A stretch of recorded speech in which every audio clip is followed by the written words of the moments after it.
Definidos os nomes dos deputados e desembargadores que vão decidir o futuro do governador Carlos Moisés e da vice Daniela Rainer. Mãe e filho de 3 meses que estavam desaparecidos são encontrados mortos a 120 quilômetros de casa. O marido e pai da criança confessou o crime para a polícia.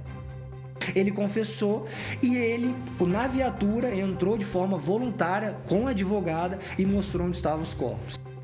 E a expectativa para um dos maiores clássicos brasileiros na Libertadores. Hoje é dia de Grenal na tela do SCC SBT. O SBT News está no ar.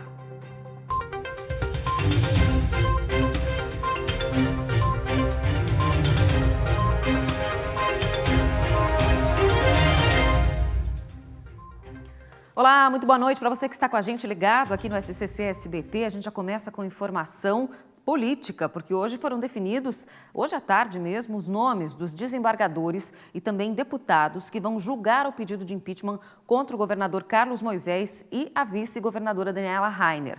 Sobre esse assunto, a gente vai conversar agora com a repórter Graziane Biari. Ela está na Assembleia Legislativa de Santa Catarina e acompanhou toda a movimentação, mas é importante a gente lembrar que esse caso se trata da equiparação salarial dos procuradores, né? Esse é o pedido. Boa noite, Grazi.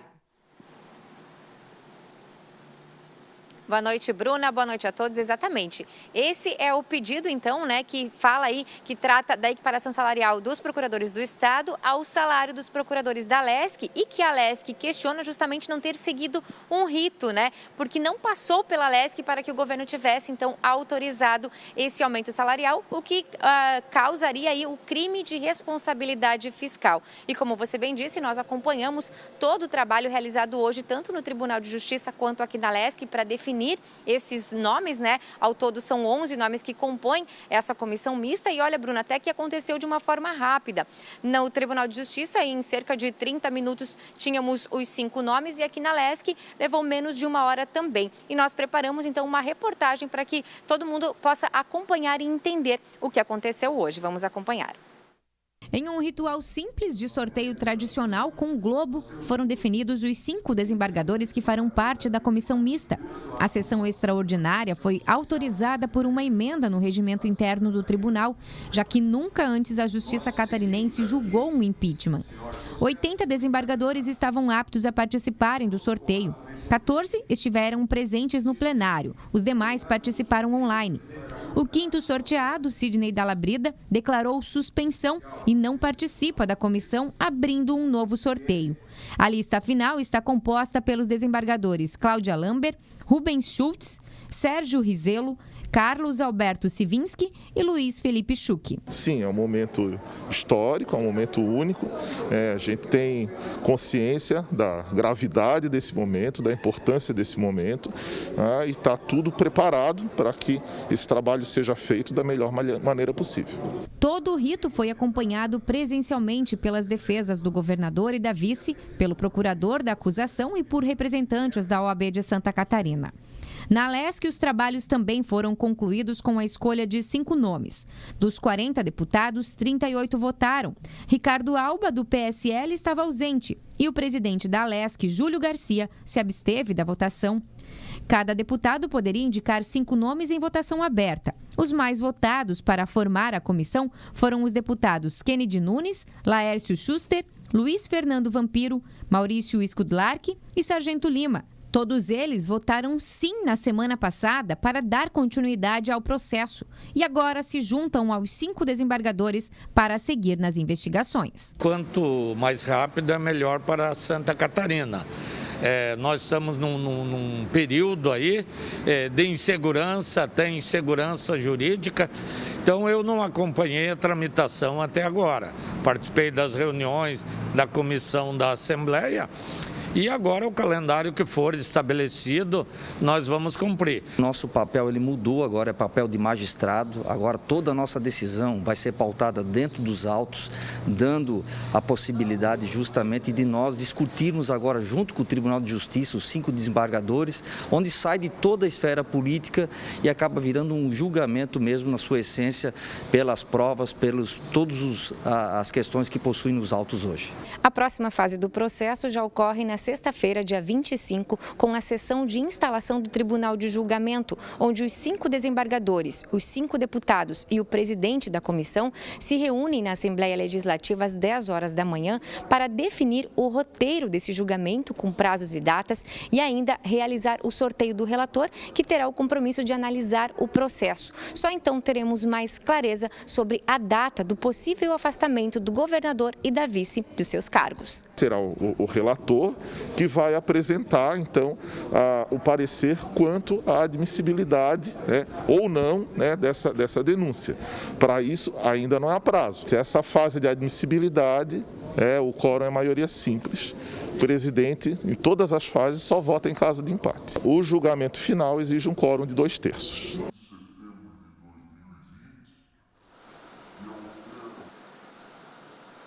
Então, Bruna, aí a gente agora segue acompanhando todo esse processo que ainda tem muita coisa pela frente para acontecer, né?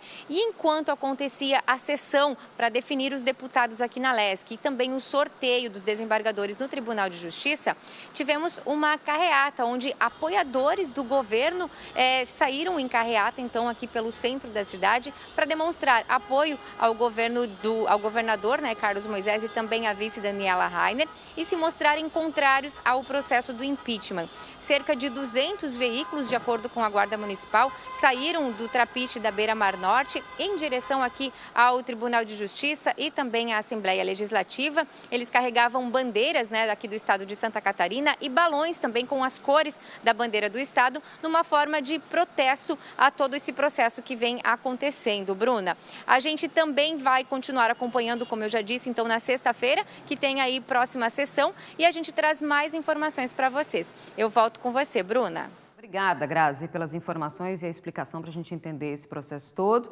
E quem vai conversar com a gente agora é Cláudio Prisco Paraíso. A comissão já foi formada. Será que a gente já pode ter uma indicação de como esse processo vai se encaminhar? Prisco, boa noite. Muito boa noite, Bruna. Boa noite a todos. Um sopro de esperança para Carlos Moisés e Daniela Rainer. O sorteio acabou, de alguma maneira, sinalizando um grupo de 5 desembargadores experientes, 4 vindos da magistratura e apenas um do Ministério Público, mas desembargadores técnicos que não têm aquela intimidade política que muitos no TJ acabam alimentando. Portanto, se efetivamente a decisão for técnica, aí surge a única possibilidade para o governador e a vice. Sim, porque na Assembleia, mais uma vez, ela deu demonstração de tendenciosismo e de direcionar o processo. Ora, os 5 eleitos, os 5 são oposição ao governo do Estado. E com um detalhe, na votação da última quinta-feira, Daniela levou 6 votos, o que corresponde a 15% da Assembleia. Carlos Moisés, 7 votos, quase 20%.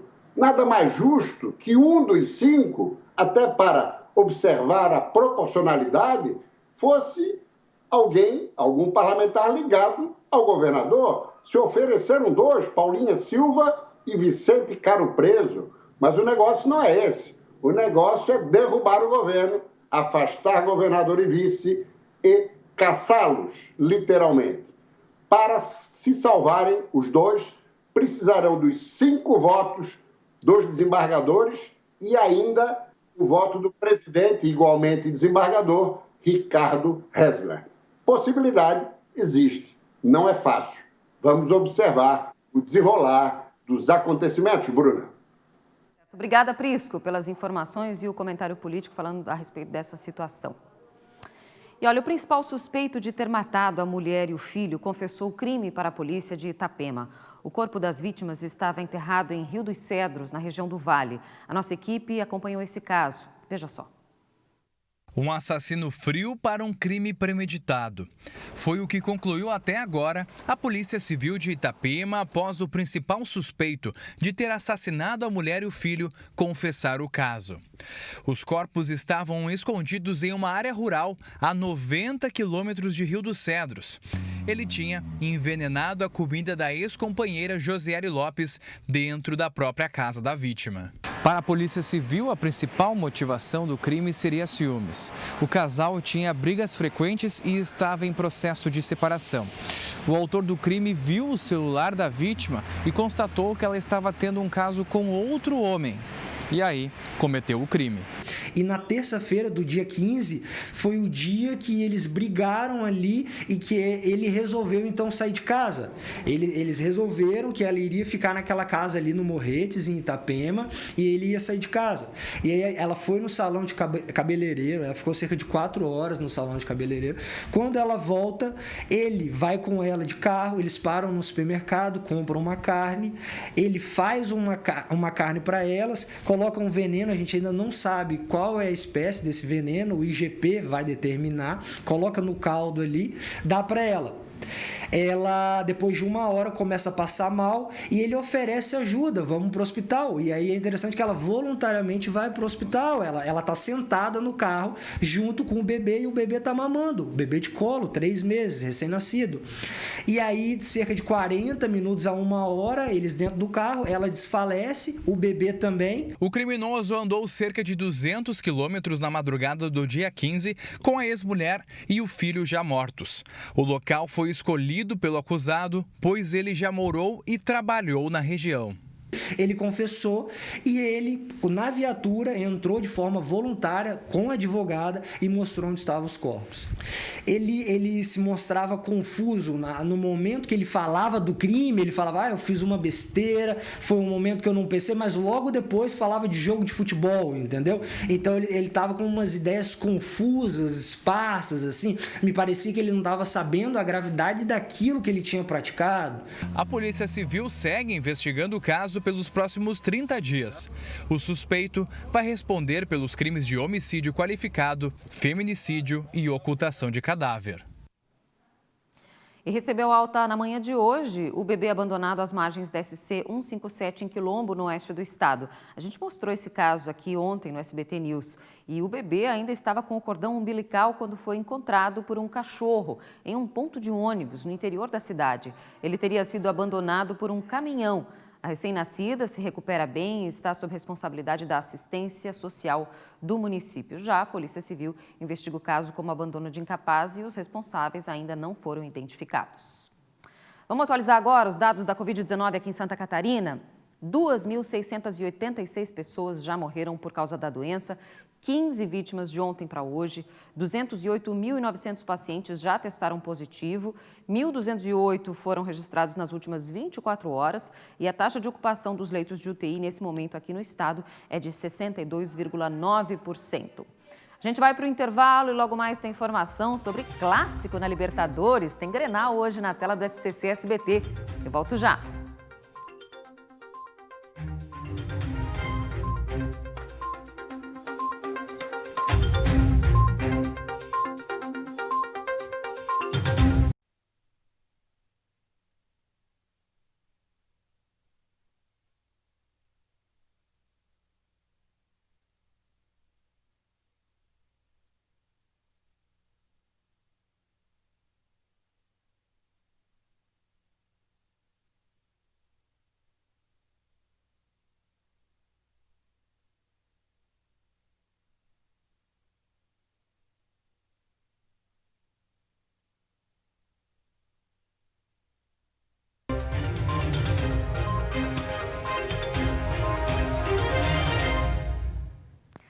Logo mais às 9h30 da noite, o SBT vai transmitir uma das partidas mais esperadas dessa fase da Conmebol Libertadores, o Grenal.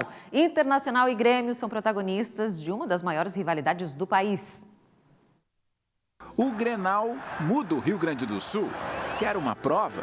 A torcida organizada do Inter desrespeitou o isolamento social e alugou um barco para poder chegar perto do centro de treinamentos pelas águas do Rio Guaíba.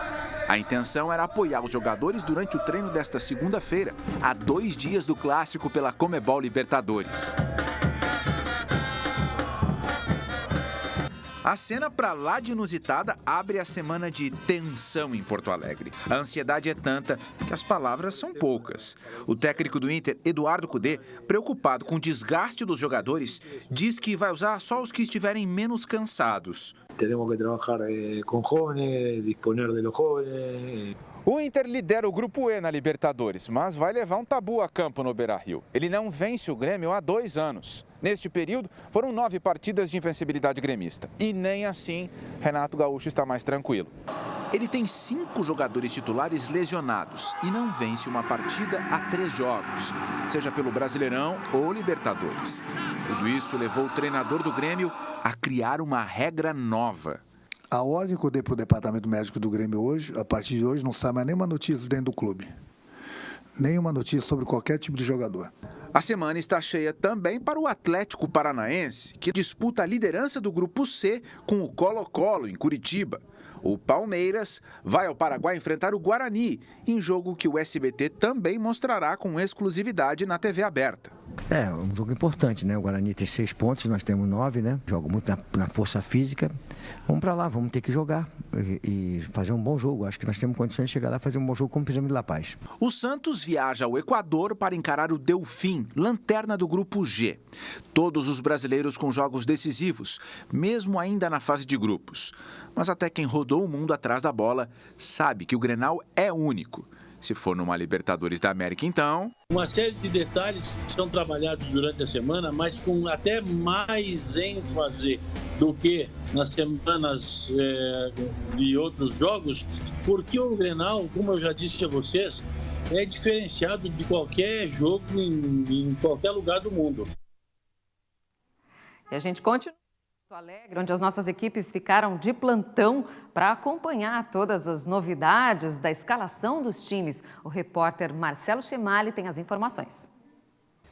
Olá, meus amigos do SBT de Santa Catarina. Falamos aqui do alto do Morro Santa Teresa, capital dos gaúchos, Porto Alegre. Aos nossos pés, o palco desse grande jogo de logo mais à noite, o Grenal de número 427, o segundo Grenal na história da Libertadores da América. O primeiro lá em 12 de março, 0-0, Arena Gremista lotada. Hoje a torcida estará na frente da TV com transmissão exclusiva do SBT. Uma partida recheada de mistérios. Do lado gremista, será que Pedro Jeromel retorna à zaga para formar a parceria com Walter Kahneman? Do lado colorado, o argentino Eduardo Cudê também com muitos problemas de escalação, desfalques, mas a novidade de agora à tarde, Patrick saiu da concentração para fazer trabalhos físicos e está relacionado para o jogo, o meia colorado, importante reforço.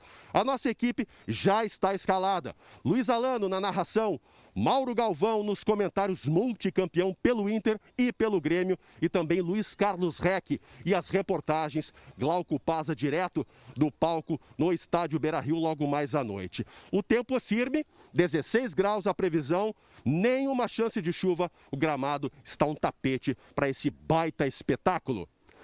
Marcelo Chemali de Porto Alegre, SBT, a TV que tem torcida. E olha, aqui em Santa Catarina, um homem foragido da Justiça do Paraguai foi preso hoje em Balneário Camboriú, no litoral norte do estado. O suspeito estaria foragido da Justiça Paraguaia há 9 anos por tráfico internacional de drogas, associação para o tráfico e lavagem de dinheiro, além de ter criado uma empresa responsável pelo tráfico de drogas do país. O homem, que também era procurado pela Interpol, foi localizado pela Polícia Civil e a Polícia Federal em uma casa no centro de Balneário Camboriú. Um casal foi preso hoje em flagrante em Chapecó, no oeste do estado, por tráfico de drogas. Cerca de 10 quilos de skunk estavam em um táxi conduzido pelo homem que transportava a droga de Cascavel a Chapecó. Uma jovem de 18 anos, que também estava no veículo, tentou fugir durante a abordagem policial, mas foi capturada. Um homem foi preso hoje pela 3ª vez no ano por contrabando de cigarros na BR-280, em Canoinhas. Cerca de 2.500 maços de cigarros paraguaios estavam em um veículo clonado com placas do Paraná. O motorista não obedeceu à ordem de parada da polícia e tentou fugir em alta velocidade.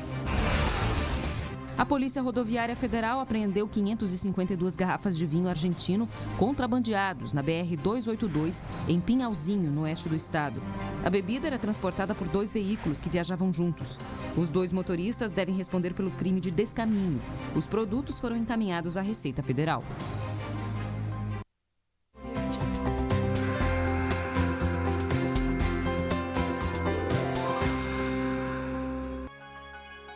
O dia deve ser de temperaturas mais altas e sol na maior parte do estado, apesar da chance de geada fraca na serra, onde as mínimas caem para 2 graus durante a madrugada. O calor aumenta ao longo do dia e chega à casa dos 30 graus na região sul e no oeste. Na capital, a previsão é de sol entre nuvens e máxima de 25 graus. Em Joinville, mínima de 17 e máxima de 27 graus. Já em Blumenau, os termômetros não passam da casa dos 26. Na Serra, as temperaturas ficam mais baixas, com mínima de 10 graus em Lages. Em Criciúma, máxima de 30 e em Chapecó, 29 graus. E você sabe que para continuar bem informado, você pode acompanhar as nossas redes sociais, onde a gente atualiza as informações do estado para você ficar sempre sabendo de tudo que acontece aqui em Santa Catarina. Pode ser no Instagram, no YouTube, no Facebook do SCC SBT, onde também tem as nossas transmissões ao vivo para você acompanhar os nossos telejornais, então fique ligado na nossa programação. E daqui a pouco, claro, às 9h30 da noite, tem clássico na tela do SCC SBT, Internacional e Grêmio, Libertadores. Olha que essa rivalidade aí já tem muito tempo e vai arrastar as torcidas para frente da televisão, então você está mais do que convidado. Obrigada pela companhia, a gente volta a se encontrar amanhã às 7h20 da noite. Até lá!